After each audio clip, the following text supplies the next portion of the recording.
বিচার শেষ হওয়ার আগে আওয়ামী লীগ জাতীয় পার্টির 14 দল তারা বাংলাদেশে রাজনীতি করতে পারবে না। আগামী নির্বাচনে তারা অংশ নিতে পারবে না। যদি আওয়ামী লীগকে জাতীয় পার্টিকে কেউ নির্বাচনে অংশ নেওয়ার সুযোগ দিতে চান তাহলে আমাদের রক্তের উপর দিয়ে সেই সুযোগ দিতে হবে। মাঠে থাকুক আর না থাকুক, কোন অধিকার পরিষদ রাজপথে থাকবে। আমি আমাদের দলের এবং অঙ্গ সংগঠনের সকল নেতাকর্মীকে সোচ্চার এবং সতর্ক থাকার আহ্বান জানাচ্ছি। আওয়ামী লীগকে যেমনি ভাবে নিষিদ্ধ ঘোষণা করেছেন, আওয়ামী লীগের সাংগঠনিক কার্যক্রম বেআইনি ঘোষণা করেছেন, একইভাবে আওয়ামী লীগের দোসর জাতীয় পার্টি সহ 14 দলের বিরুদ্ধে ব্যবস্থা নিতে হবে। তাদের সাংগঠনিক কার্যক্রম নিষিদ্ধ ঘোষণা করতে হবে।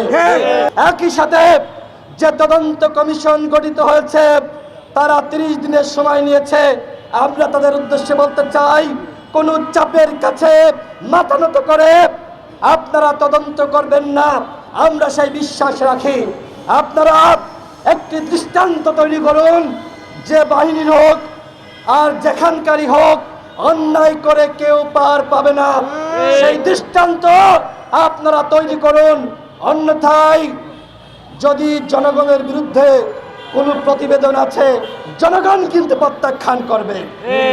সরকারের উপরে আমরা অনাস্থা সৃষ্টি করতে চাই না, আস্থা রাখতে চাই। সরকার সংস্কার করুক, সরকার বিচার করুক, সরকার সকল দলের অংশগ্রহণে আবার সুষ্ঠু নিরপেক্ষ নির্বাচন করুক।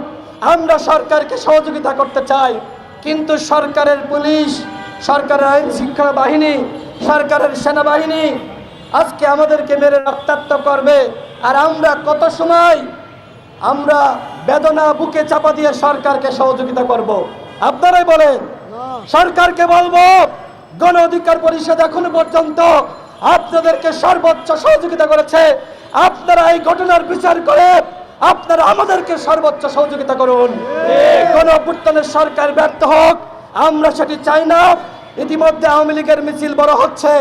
সরকারের একটি মহল যদি এইভাবে আশকারা না দিত, আওয়ামী লীগের বাপের সাধ্য নাই রাজপথে মিছিল করার। আমরা সরকারের মধ্যে বিভিন্ন বাহিনীর মধ্যে যারা আওয়ামী দোসররা এখনো পর্যন্ত ঘাপটি মেরে রয়েছে, আমরা বলতে চাই আওয়ামী লীগের পক্ষে যদি অবস্থান নেন, জনগণ কিন্তু আপনাদের রক্ষা করবে না। আমি সকল দলকে বলবো, আজকে নুরুল হক নূরকে আক্রান্ত করা হয়েছে, আগামীকাল কিন্তু আপনার দলের নেতাকে আক্রান্ত করা হবে। নুরুল হক নূর আক্রান্ত হয়নি, পুরো বাংলাদেশ আক্রান্ত হয়েছে। নুরুল হক নূর আক্রান্ত হয়েছে, আগামীকাল গণ অভ্যুত্থানের অন্যান্য নায়করা তারা আক্রান্ত হতে পারে।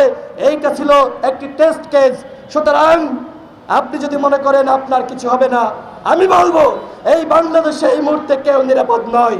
সুতরাং যেমনিভাবে আওয়ামী লীগের বিরুদ্ধে আমরা একতাবদ্ধ ছিলাম, ঠিক একইভাবে আমাদের একতাবদ্ধ থাকতে হবে।